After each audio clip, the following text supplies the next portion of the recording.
सिख धर्म के संस्थापक श्री गुरु नानक देव जी एक महान आध्यात्मिक चिंतक, समाज सुधारक और विचारक थे।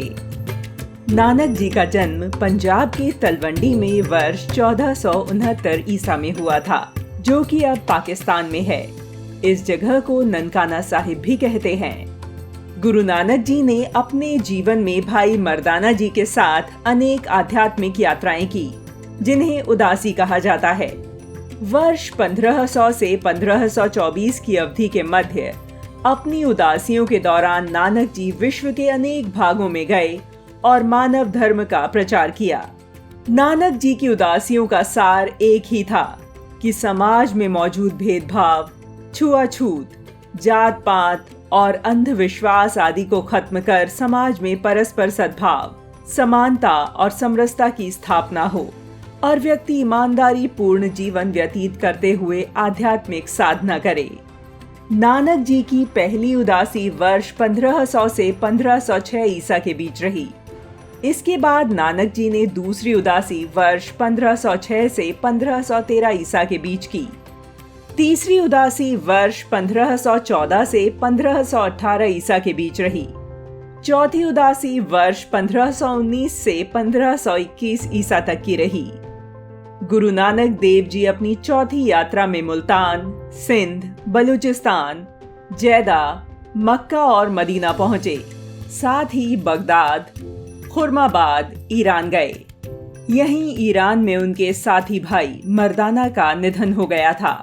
उसके बाद गुरु नानक इस्फहान, काबुल, पश्चिमी पंजाब से होते हुए करतारपुर साहिब वापस लौटे थे।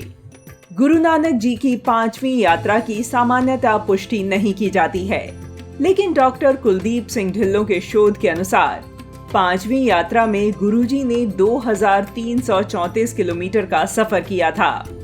गुरु नानक की उदासियों के साक्ष्य आज भी विदेशी धरती पर मिलते हैं। तुर्की में गुरु नानक देव जी का एक स्मारक बना हुआ है।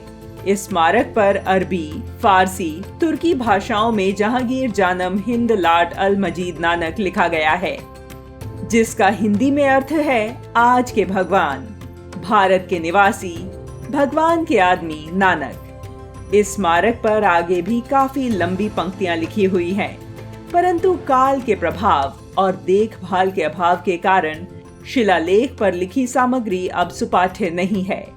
हालांकि स्मारक की सबसे निचली पंक्ति 1267 हिजरी 1850 सीई की तिथि स्पष्ट रूप से पठनीय है।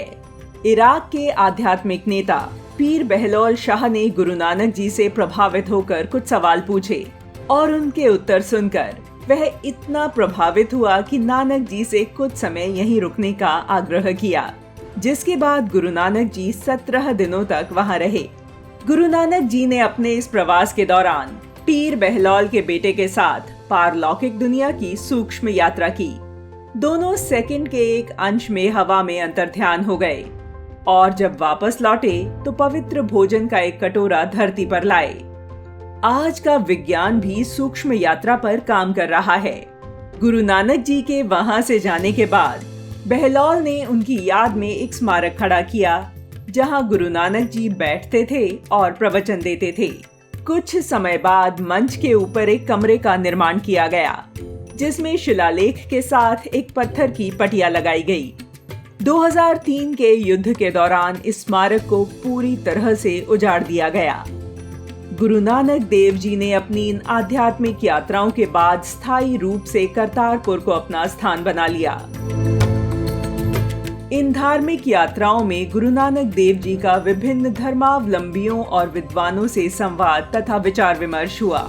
आध्यात्मिक और धार्मिक रूप से उलझे सामान्य जन को उन्होंने नाम जपो, कीरत करो और वंड चखो का महामंत्र प्रदान किया।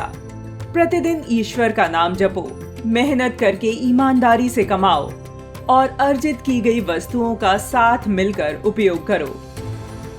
गुरु नानक ने विभिन्न स्थानों पर समाज के विभिन्न वर्गों को मानवता के एक सूत्र में पिरोने का अद्भुत और अकल्पनीय प्रयास किया है।